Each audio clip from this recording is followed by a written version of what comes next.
Olá, alunos! Nessa videoaula eu vou apresentar a correção das atividades de fixação que vocês fizeram para o primeiro bimestre. Bom, a primeira coisa que eu tenho que ressaltar é que as atividades de fixação valem presença. E no nosso sistema, as aulas estão sendo contabilizadas no SIGA em toda segunda-feira. Só que a gente sabe que as nossas aulas são todas quartas-feiras. Então, por isso que vai aparecer essa presença aqui com datas diferentes. Lá no sistema, a presença vai estar para o dia 17, mas a gente sabe que a nossa aula foi no dia 19, tá? A primeira atividade de fixação, ela foi referente aos conceitos gerais que eu apresentei para vocês, referente aos elementos, né? Apresentei os elementos, a definição de cada elemento estrutural, né? E com relação ao centro de gravidade. Então, a primeira pergunta é referente a essas estruturas, essas classificações de estruturas, tá? Então, número 1, estruturas planas com espessura H muito menor que as outras dimensões.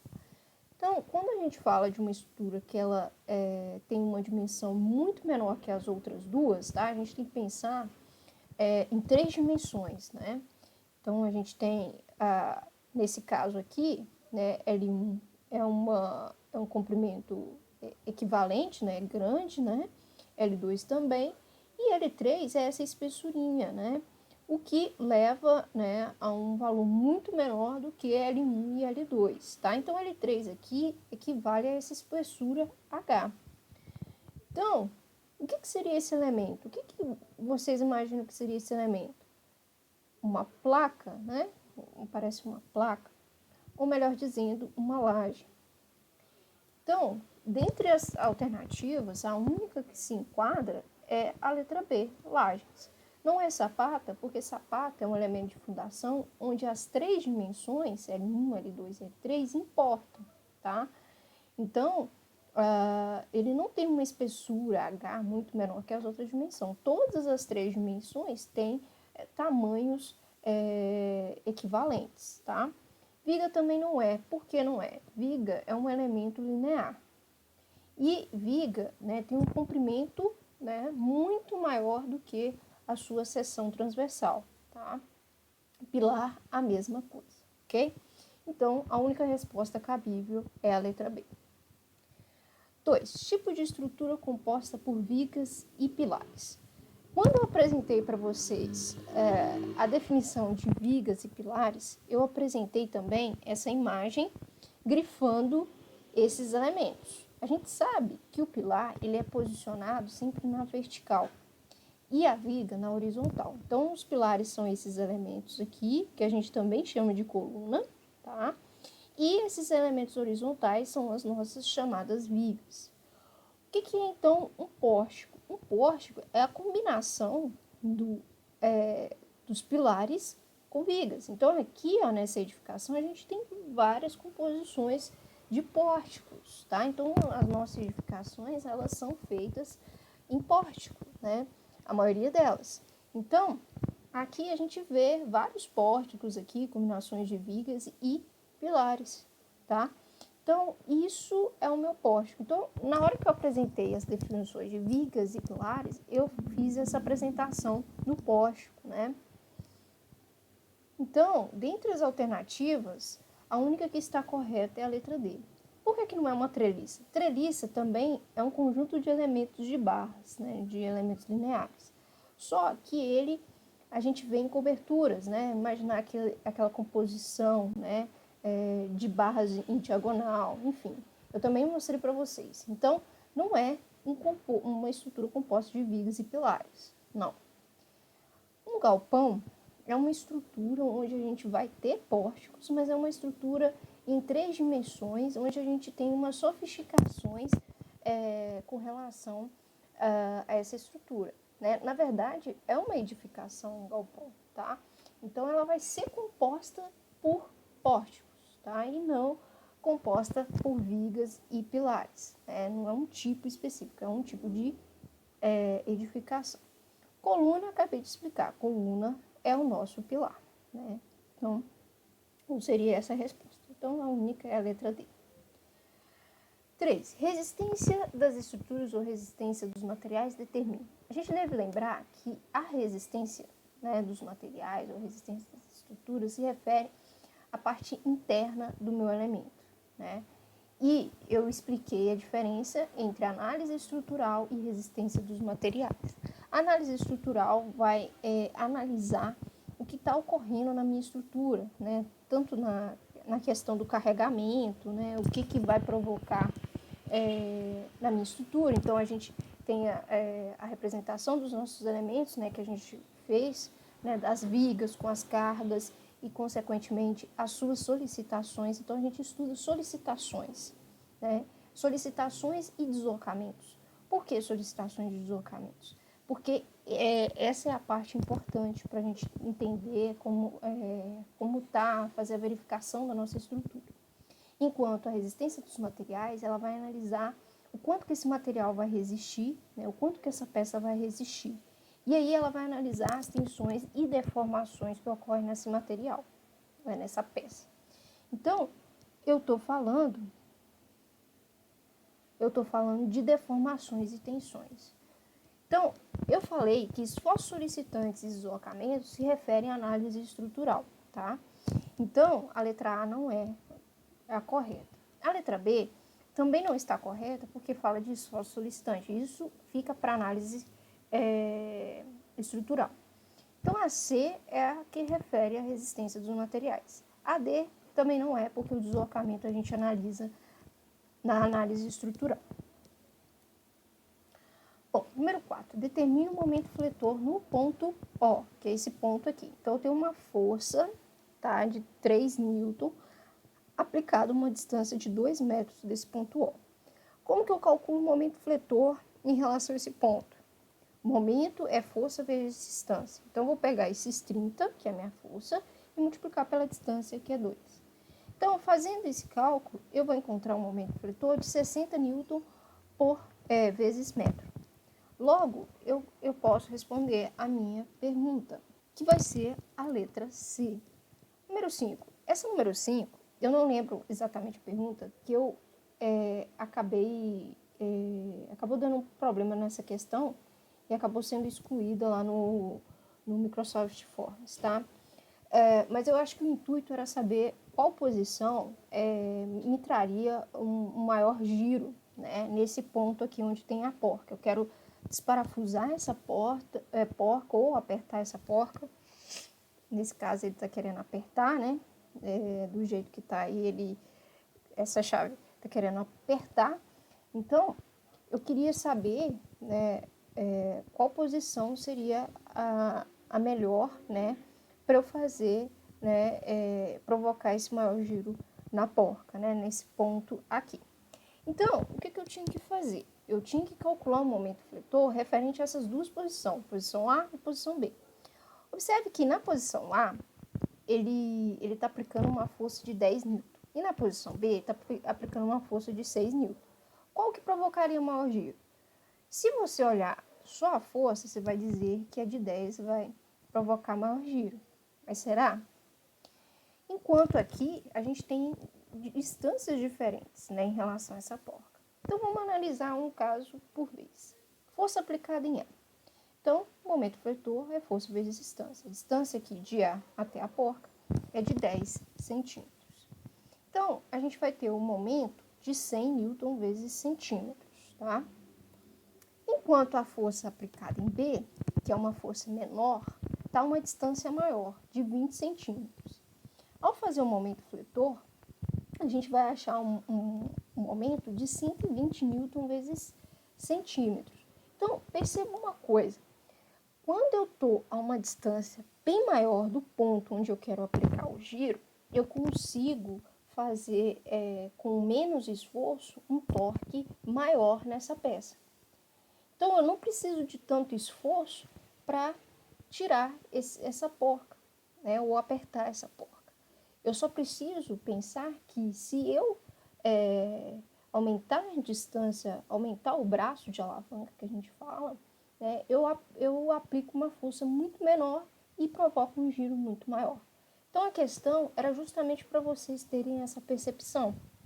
Então, logo, o ponto onde eu vou ter o maior giro vai ser justamente no ponto B, que aí eu vou provocar um momento fletor de 120 newton vezes centímetros. Então, isso é interessante, né? Quando a gente tem alguma coisa assim e surge essa situação, né? E aí a gente fica achando que tudo é força, e na verdade não, né?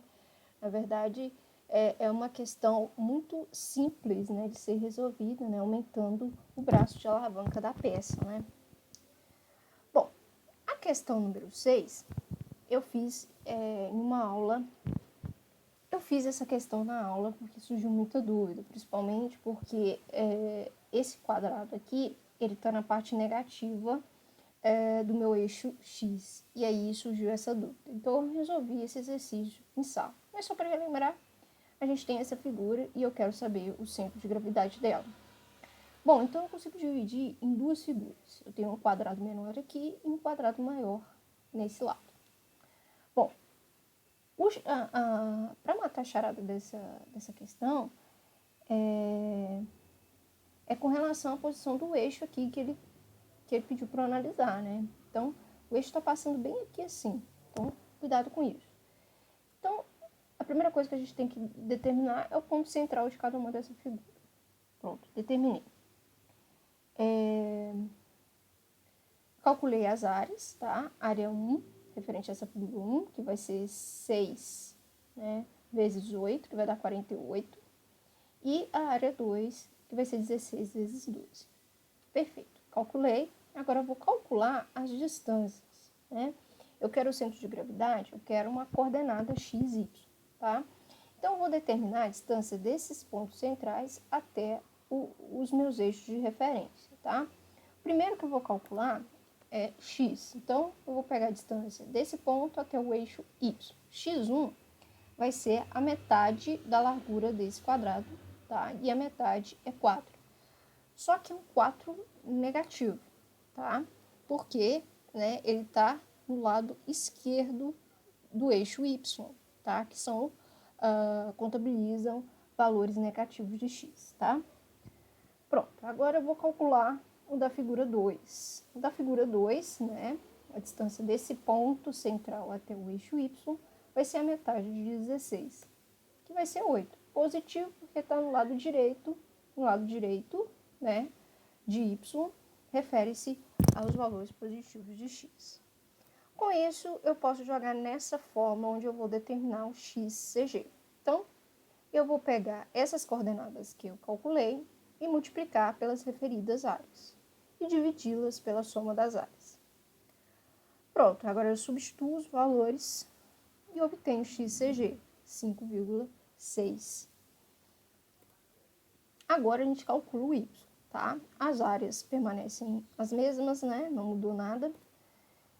y1 agora vai ser a distância do ponto central de cada uma das figuras até o eixo x, tá? Então, y1 é referente à figura 1, vai ser a metade da altura do retângulo, né? A altura aqui é 6, metade aqui é 3, mais 6, que é essa distância. Então, vai dar 9.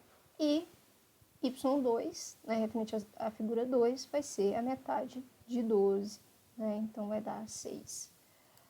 Fazendo o mesmo processo, né, agora para a coordenada YCG, eu calculo, jogo os valores e obtenho YCG. Então, eu obtive XCG de 5,6 e YCG de 6,6. Dessa forma, eu consigo responder a minha questão, que vai ser a nossa letra A. Bom, a atividade de fixação 2 era a continuação dessa matéria, né, de generalidades, né, onde a gente falava desses conceitos, né, centro de gravidade, enfim. E a primeira pergunta era sobre o momento estático, tá? Então, o momento estático, eu passei justamente essa figura para vocês. O momento estático, ele vai ser referente à área vezes a distância, né, entre o centro de gravidade até o eixo de referência, tá? Então, isso aqui é a definição de momento estático, tá? Lembrando que o momento estático em relação ao eixo x, né, Então, eu estou calculando o momento estático em relação a esse eixo. Se eu estou calculando em relação a esse eixo, a distância que eu devo pegar é y, tá? Distância y do ponto central da figura até o seu eixo, tá? A mesma coisa para o momento estático em relação ao eixo y, tá? Então, eu vou pegar sempre uma distância perpendicular ao eixo que eu estou analisando, tá? Bom, feito isso, tá? Dito isso, com isso na cabeça, tá? Então, tentem fazer isso, né? Tá com o material aberto, ok? E tentem, né? Momento estático. Procura ver o que é e depois responda a questão. Então, com isso na cabeça, vamos ver as alternativas. A área da seção multiplicada pela distância entre o centro de gravidade ao eixo de referência. Foi isso que eu acabei de falar. Eu pego a área e multiplico pela distância até o eixo que eu estou calculando, né, em relação ao eixo que eu estou calculando, tá? Então, é essa a resposta de cara. B. A área da seção elevada ao quadrado. Não, eu acabei de mostrar a forma. Não tem área elevada ao quadrado, tá? C. A área da seção elevada ao quadrado. Não, de novo, não tem área elevada ao quadrado. D. A área da seção multiplicada pela distância entre o centro de gravidade ao eixo de referência elevado ao quadrado. Novamente. Não. Não. Não é a distância elevada ao quadrado, tá? É a área vezes a distância. Não tem nada elevado ao quadrado. Então, a única resposta era a letra A. 2. Essa 2 me chamou muita atenção porque muitos erraram. Essa 2 eu peço para calcular o momento de inércia em relação ao eixo XCG, que eu já passei aqui. E esse eixo está passando bem no meio da figura.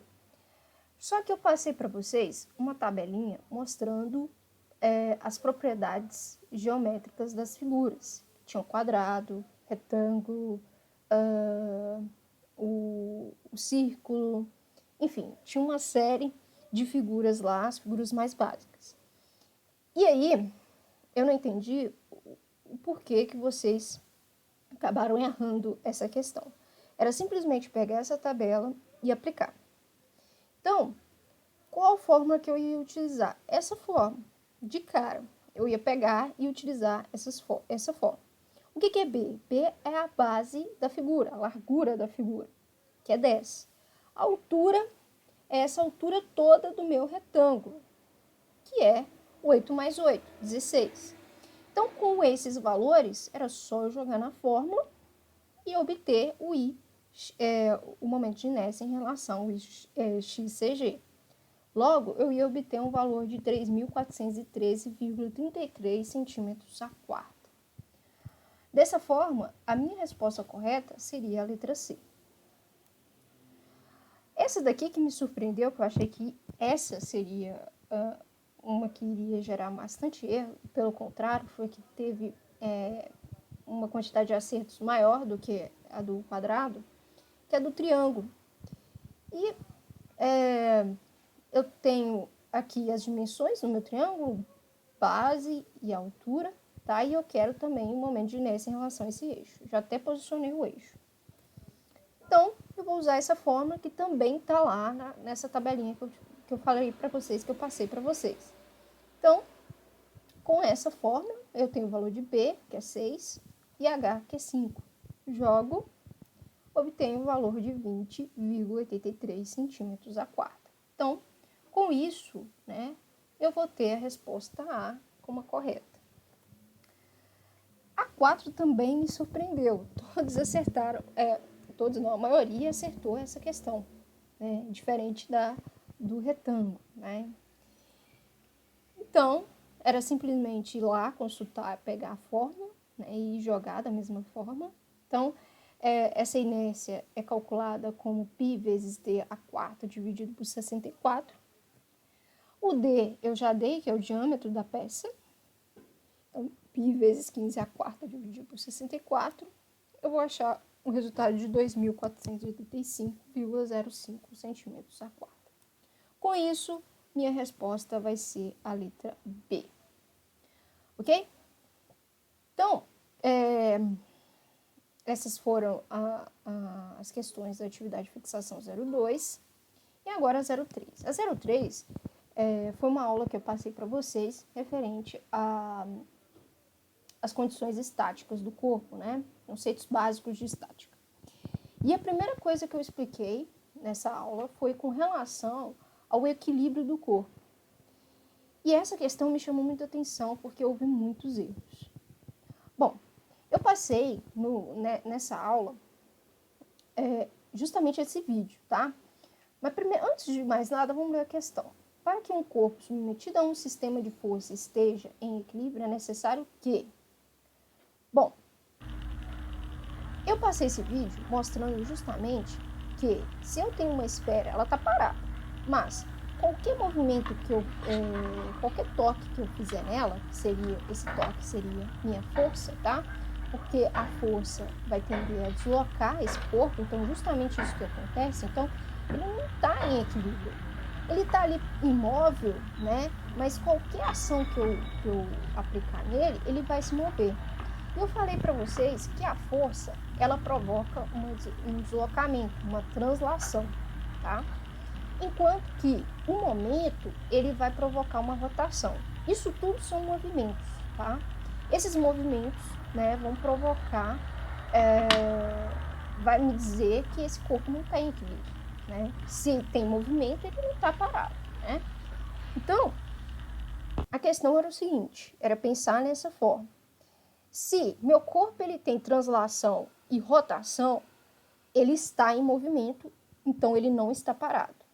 Para meu corpo estar parado, eu preciso que esse corpo ele se mantenha estático, paradinho. Mas como que ele vai fazer isso? Ele vai aplicar uma força de reação para anular essa força que tende a fazer o movimento, né? Tá vendo aqui, que eu coloquei aqui para vocês? Aqui não tem nada, né, impedindo esse movimento que eu vou aplicar nele aqui, certo? Então, não tem nada impedindo, né? Então, ele não impõe uma força oposta para que ele fique parado, tá? Então, ele consegue movimentar, ele rotaciona, ele translada, enfim. Ele faz todos os tipos de movimento. Com essa peça aqui, que seria um apoio, né? Eu começo a pôr uma restrição, um bloqueio, um equilíbrio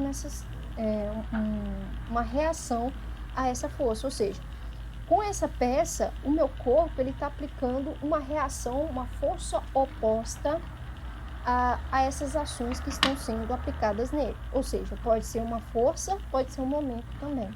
Então, para eu ter um corpo equilibrado, eu preciso que esse sistema de forças seja anulado, tá? Então, com isso, tá? A gente consegue responder as questões. Ó, letra A. As forças que provoquem as translações e rotações neste corpo. Então, ó, para que um corpo submetido a um sistema de força esteja em equilíbrio, é necessário que as forças provoquem translações e rotações. Se provocar isso, o corpo não está em equilíbrio, não está parado, ele está em movimento. As forças provoquem apenas translação neste corpo? Não. Se provocar a translação, ele continua em movimento, ele não está parado. C. As forças não provoquem nenhuma tendência de translações e nem rotação neste corpo. É exatamente isso. Eu não quero que o meu corpo rotacione e também não quero que o meu corpo se desloque. Então, significa que ele vai ficar parado. Então, essa é a resposta correta. Letra D. As forças não provoquem nenhuma rotação neste corpo. Sim, mas só rotação? Aqui não fica claro que essas forças elas podem provocar translação. Então, não fica claro que está bloqueando todas as tendências de movimento, tá? Só está falando que está bloqueando as rotações. E para ter equilíbrio, eu preciso anular as translações e rotações. Então, a resposta correta é a letra C. 2. Quais são as condições necessárias e suficientes para o equilíbrio de um corpo rígido no plano? Então, para eu ter, né, como eu disse lá, né, eu preciso bloquear essas ações que provocam movimento, tá? Então, eu preciso anular essas forças em momento. Só que aqui ele está perguntando no plano. Então, no plano, eu estou considerando o eixo Y e X, tá? Y e X, eu sei que forças vão provocar deslocamento em Y e em X, tá? E vai provocar também movimento de rotação em relação ao eixo Z, tá? Então, esses são os 3 movimentos possíveis do corpo no plano, tá? Então, quem provoca tudo isso aqui? O deslocamento em Y, uma força em Y. Quem provoca um deslocamento em X? Uma força em X. Quem provoca uma rotação no eixo Z? Um momento em relação ao eixo Z. Então, o que eu preciso para anular esses deslocamentos? Que o sistema de força seja anulado. Que esse corpo ele tenha uma reação a cada uma dessas forças, dessas ações que provocam esses movimentos. Então, o que eu preciso? Preciso de uma somatória, né? A equação fundamental da estática, né? Eu apresentei 6 para um corpo em 3D, né? E apresentei também no plano, que é esse que a gente vai utilizar, né? Então, o somatório de forças em X, que provocam esse deslocamento em X, tem que ser 0. O somatório de força em Y, né, que vai provocar esse deslocamento em Y aqui, tem que ser 0, para que não ocorra isso aqui. E o somatório de momento em Z também tem que ser 0, para que não provoque essa rotação. Assim, meu corpo vai estar em equilíbrio, tá? Ok, então vamos para as alternativas. Letra A, somatório das forças em X igual a 0. Sim. Somatório de forças em Y igual a 0. Sim. Somatório das forças em Z igual a 0? Não, né? Não foi isso que eu acabei de apresentar para vocês. Eu estou falando do corpo no plano. Então, não. Letra B. Somatório dos momentos em X igual a 0. Não, estou falando em plano. Então, já descarta essa questão. Letra C. Somatório das forças em X igual a 0. Somatório das forças em Y igual a 0. Somatório dos momentos em Z igual a 0. É essa a nossa alternativa correta. D. Somatório das forças em Y igual a 0. Somatório das forças em Y igual a 0, ok. Somatório das forças em Z igual a 0. Estou falando do corpo no plano, tá? Então, a resposta correta é a letra C. Bom, então, essa é a resposta da número 2. A número 3, praticamente todos acertaram. Qual a função dos apoios? Então, a função dos apoios é justamente impedir aqueles movimentos, né? E eu passei lá nessa aula, né, com relação aos graus de liberdade. O grau de liberdade é justamente os movimentos possíveis que um corpo tem, né? Então, qual que vai ser o objetivo dos apoios? Restringir esses movimentos, tá? Impedindo, provocando reações que vão opostas àqueles movimentos, tá? Então, a letra A restringe os graus de liberdade das estruturas, despertando com isso reações nas direções dos movimentos impedidos. Então, essa é a resposta. B, restringir as ações atuantes nas estruturas. A gente não vai restringir as ações, né? Até porque o objetivo da nossa estrutura é receber essas ações, né? Despertando com isso tendências de movimento. Não, a gente não quer tendência de movimento na nossa estrutura. C, aplicar os graus de liberdade, ampliar os graus de liberdade. Ampliar? Eu vou ampliar os movimentos? Não. D, ampliar os graus de ações atuantes nas estruturas. Eu vou ampliar, vou colocar a minha restrição para ampliar a intensidade dessas forças? Não. Então, a resposta correta é a letra A. A 4, também a grande maioria acertou, tá? Com relação à estaticidade e estabilidad, né, aquela classificação, né, onde eu falo que a estrutura é isostática, ela está equilibrada, hiperestática, ela está equilibrada, hipostática, não está equilibrada, enfim, essas são as classificações. Marque com V para verdadeiro ou F para falso. E em seguida, assinale a alternativa que apresenta a sequência correta. Então, vamos analisar as sentenças. Primeira, o Uma estrutura isostática é uma estrutura restringida. E o número de incógnitas é igual ao número de equações de equilíbrio. É isso, né? A estrutura isostática, né, iso vem de igual, né, significa que a quantidade de incógnitas, né, de reações de apoio, né, que a gente analisa, é igual ao número de equações, e assim é determinada. E essa estrutura ela é restringida, que está falando aqui, é porque ela está em equilíbrio, tá?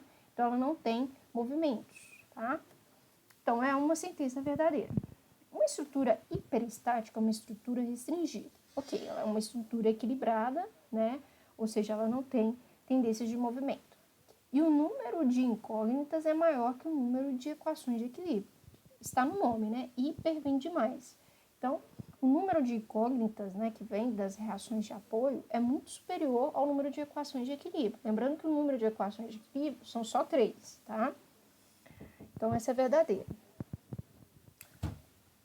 Uma estrutura hipoestática não é uma estrutura restringida, ou o número de incógnitas é menor que o número de equações de equilíbrio. Isso é verdade. Hipoestática é uma estrutura que ela não está restringida, ela pode ter uma tendência de movimento. Por quê? Porque o número de incógnitas é menor do que o número de equações, tá? Então, essa também é verdadeira. Uma estrutura está restringida quando possui vínculos para restringir todos os movimentos possíveis dela. Esses vínculos significam apoios. Então, é verdade, uma estrutura só vai estar restringida quando ela possuir vínculos que vão restringir todos esses movimentos, translação e rotação, como um corpo rígido. Exatamente. Então, essa também é verdadeira. Então, todas as alternativas são verdadeiras. Então, vamos procurar isso nas nossas alternativas. Então, a única que apresenta verdadeiro em todas as sentenças é a letra A. Atividade de fixação 04 era referente a uma aula que eu falei sobre esforços solicitantes internos, tá? Essa questão, eu acho que ela pode ser pode ter tido uma dificuldade superior, né? Porque eu não falei de tensões, né? E também não expliquei tensões cisariantes. Mas a gente conseguiria resolver ela através dos conceitos que eu falei, né? Eu tinha apresentado todos os esforços internos, né? Esforço normal, esforço cortante e momento fletor. E eu falei que o esforço cortante, ele também é chamado de esforço cisalhante, tá? Então, cisalhamento vem de deslizamento, né? De seção cortada, né? Então, eu tinha falado isso. Então, a gente podia conseguir responder essa questão justamente com isso, com essas ideias. Então, tensão cisalhante vem de esforço cortante, tá? Eu só vou ter tensão cisalhante quando a minha estrutura tiver esforço cortante, tá? Então, esforço cortante, eu disse que também equivalia a esforço cisalhante, tá? E nessa atividade de fixação, eu ainda passei, né? Na verdade, eu não lembro se eu dei essa aula antes ou depois, mas essa aula eu passei um capítulo do livro explicando esses conceitos, tá? Para vocês lerem. Então, eu acredito que era mais referente a esse capítulo. E aí, tinha falando sobre tensão cisalhante. Tá? Então, isso não foi referente às minhas videoaulas, foi mais referente a esse capítulo que eu passei para vocês lerem. Mas, enfim, eu acho que essa deve ter tido um nível de dificuldade um pouco superior. Bom, então, dentre as alternativas que eu passei, né, a única que correspondia era a letra C, que falava o esforço cortante, tá? Então, na verdade, a questão perguntava, né, falava, os esforços internos em elementos estruturais são definidos como resultantes de componentes de tensões que ocorrem nas seções retas desses elementos. Em relação aos esforços internos e as componentes de tensões, o esforço solicitante que resulta na integração da distribuição da componente de tensão cisalhante ao longo da seção reta é. Aí, que estava, né? Ele quer perguntar qual que é o esforço solicitante, né? Que vai provocar essa tensão cisalhante, né? E aí era só vir com o nome, tá? Na engenharia, tudo é intuitivo, tá? Mas, enfim, eu entendo que essa tenha gerado um nível de dificuldade um pouco maior, tá? Justamente por esses motivos. Número 2, a força normal atua. Então, força normal é a tendência de alongamento e encurtamento da nossa barra, né? Tendência de tração, né? Eu puxar a minha barra nas duas extremidades, ou compressão, né? Eu comprimir, aplicar uma força de compressão nas extremidades da minha barra, tá? Então, isso é esforço normal. Essa força vai atuar onde? Ela vai atuar perpendicularmente à minha área da seção transversal. Então, percebam aqui, né? Vamos pegar essa seçãozinha aqui. Perceba que essa força ela está aplicada, né, ao longo do eixo da minha barra, perpendicular à seção transversal dessa barra, tá? Então, vamos lá. Letra A, apenas para baixo? A força normal atua apenas para baixo? Não, né? Ela não atua apenas para baixo. Ela pode atuar, né, horizontalmente, né, dependendo da posição da barra. B, perpendicularmente à área e se desenvolve sempre que as cargas externas tendem a empurrar ou puxar os elementos, os dois segmentos do corpo. É exatamente isso, né? Empurrar significaria eu comprimir a minha barra, né? Encurtar a minha barra. Enquanto que puxar significaria tracionar, alongar a minha barra, tá? Então, essa que é com relação ao esforço normal. C, em todas as direções. Não, não é bem assim, todas as direções, tá? D, no plano da área e é desenvolvida quando as cargas externas tendem a provocar o deslizamento de um dos segmentos do corpo sobre o outro. Bom, não é no plano, que eu acabei de mostrar, que esse esforço cesariante, ele atua perpendicularmente à área da seção transversal, tá? E eu falei que quem provoca deslizamento entre as seções é o esforço cortante. Então, errado. A questão correta é a letra B. Número 2. Sobre o momento fletor, podemos afirmar que o momento fletor é a tendência de curvatura, né, de flexão da minha peça. Então, o elemento ele vai curvar-se no plano, tá? Então, eu pegar a minha peça e, né, fazer aquela curvatura nela. Então, aqui está representada essa curvatura, né? Justamente esse é o meu momento fletor, tá? Então, essa é a tendência do momento fletor, tá? Então, momento fletor, fletor de fletir, tá? Então, vamos lá. Letra A. Perpendicularmente à área e se desenvolve sempre que as cargas externas tendem a empurrar ou puxar os dois segmentos do corpo. Aqui foi até copiado 2 vezes, né? Isso aqui é o que a gente viu na segunda alternativa sobre esforço normal, né? Então, já corta de cara. B. Encontra-se no plano da área e é desenvolvida quando as cargas externas tendem a provocar o deslizamento de um dos segmentos do corpo sobre o outro. Acabei de falar, isso é referente ao esforço cortante ou esforço cisalhante, tá? Então, toda vez que a gente falar de deslizamento, né, corte, a gente está falando de esforço cortante ou esforço cisalhante, tá? Próxima alternativa, não existe momento fletor. Gente, não existe momento fletor, isso está errado, completamente errado. D, causado pelas cargas externas que tendem a fletir o corpo em torno de um eixo que se encontra no plano da área. É esse aí a nossa resposta, tá? Então, a letra D. Atividade de fixação 5. Essa atividade é referente a um exercício que eu gravei para vocês, referente ao cálculo dos esforços solicitantes internos, tá? E aí eu mostrei todo o passo a passo, né, de como que calcula as solicitações em uma seção. Então, a pergunta é a seguinte: analisando a direita de uma seção S, de uma viga isostática,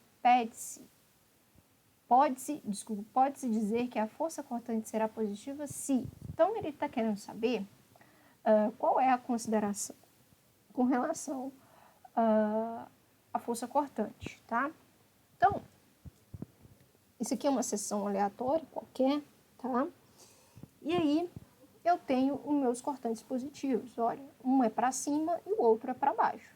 Tá. Ele está pedindo, analisando a esquerda. Isso aqui, né? Eu tenho que definir isso, né? Então, a esquerda seria eu analisar todas as forças verticais atuando de baixo para cima. Então, analisando a esquerda, todas as forças que tiver de baixo para cima, né, verticais, vão ser positivas. Agora, se eu analisar a minha estrutura à direita, todas as forças que estiver atuando nessa estrutura forem verticais, atuando de baixo, ó, de cima para baixo, vão ser positivo o meu cortante, tá?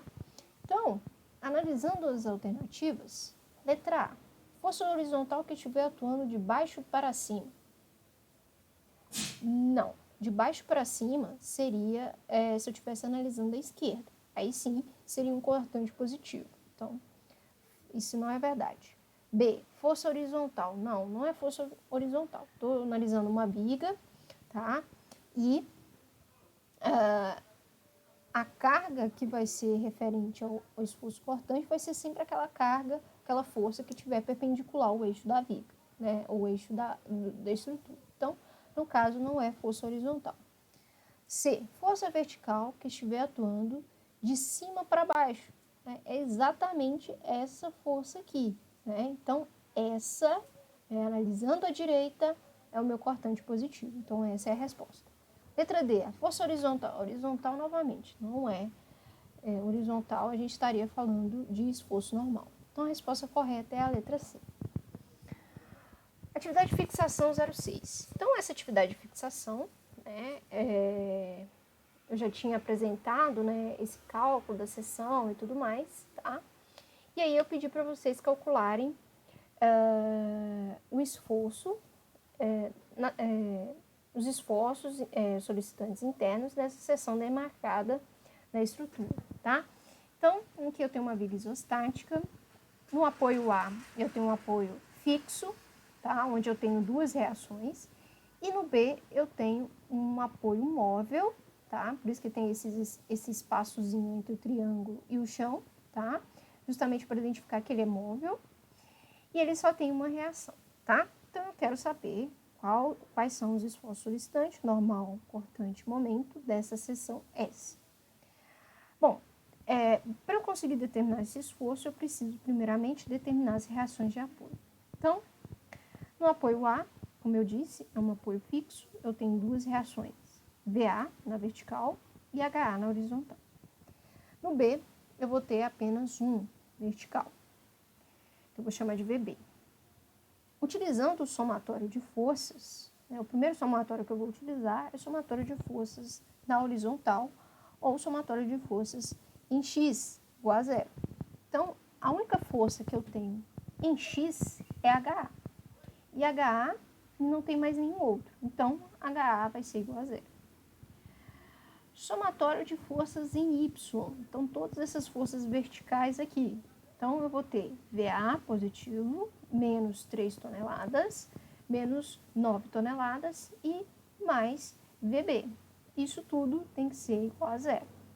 Então, eu vou ficar com VA mais VB igual a 12. Ok, mas agora eu preciso determinar uma dessas incógnitas para conseguir finalizar.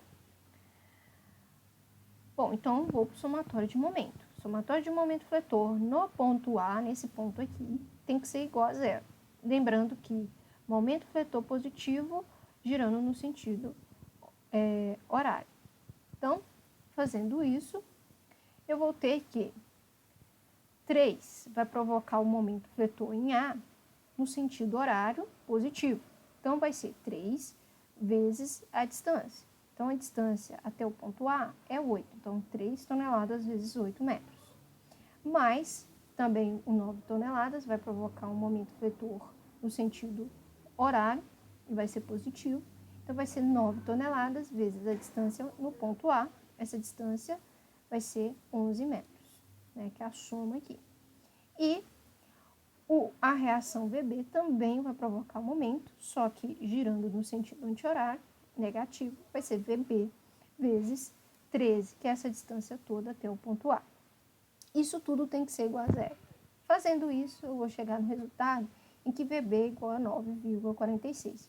Percebam que eu fiz um arredondamento aqui nesse valor, né? Só usei duas classes, isso que dá um número bem extenso, tá? Bom, então com isso, se eu sei que VB é igual a 9,46 toneladas, então VA vai ser igual a 2,54 toneladas. Lembrando que eu tenho que voltar nessa fórmula aqui, onde VA mais VB é igual a 12. Então, eu substituo o valor de VB e determino o valor de VA. Então, assim, eu já tenho todas as minhas incógnitas, todas as minhas reações. Então, eu vou ficar com o sistema dessa forma, né? Vou ficar com essa força, eu não coloquei H, porque H é zero, então nem vou colocar aqui, tá? Então, esse é o sistema que eu vou analisar. Com isso, eu vou analisar a minha estrutura nos dois lados para vocês poderem tirarem as suas dúvidas. Então, analisando a estrutura pela esquerda, então eu vou analisar tudo aqui, ó. Vou excluir a direita. Então, analisando a esquerda de S, eu vou ter essa estrutura, tá? Esforço normal não tem, né? Eu vi que H é igual a zero, então esforço normal é zero. Esforço cortante, vamos ser a soma de toda a força vertical que eu tenho nesse lado que eu estou analisando. Então, a única força que eu tenho do lado esquerdo é a reação VA, tá? E ela está atuando para cima, né? E para cima, né? Toda a força para cima, analisando a esquerda, é positivo no cortante. Então, cortante positivo, 2,54 toneladas.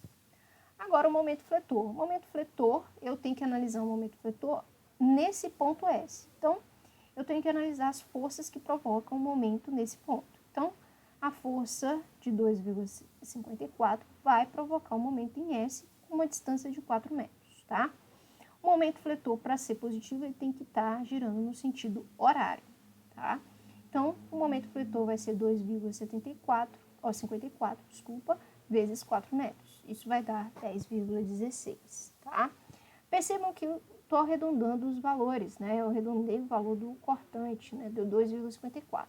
Então, nessa multiplicação aqui, né? Deu 10,16 toneladas vezes metro. Isso aqui a gente vai perceber que analisando a direita vai dar um valor diferente, tá? Então, vamos analisar a direita. A direita, né? Eu tenho toda essa minha estrutura, que é uma estrutura maior, né, a ser analisada. Então, normal é zero, não tenho força horizontal. Cortante vai ser toda a soma dessas forças verticais. Lembrando que, se eu estou analisando a direita, agora o esforço cortante positivo vai ser toda aquela força que estiver atuando para baixo.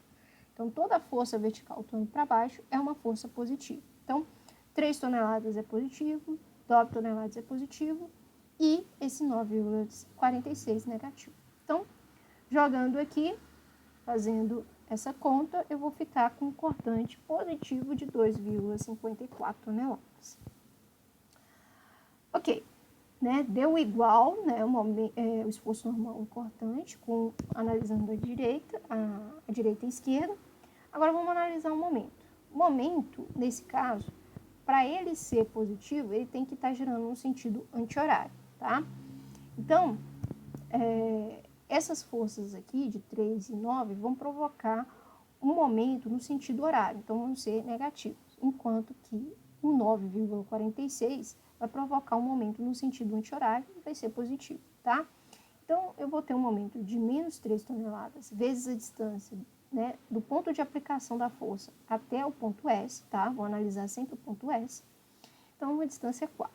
Menos 9 toneladas vezes 7, que é essa distância. Mais 9,46 vezes a distância de 9 metros.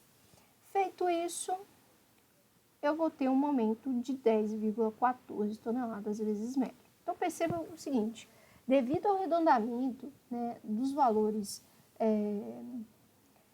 de reação, VA e VB, deu uma diferencinha no momento fletor, né? Lá tinha dado, analisando a esquerda, 10,16 e analisando a direita deu 10,14 toneladas vezes metro no momento, tá? Isso aí, muitos alunos me perguntaram, né? E aí eu falei que era justamente por causa desse arredondamento. Quando eu fiz a questão, eu apenas analisei do lado esquerdo, que era um lado mais simples de ser analisado. Aí, de cara, eu já conseguia determinar esse valor, tá?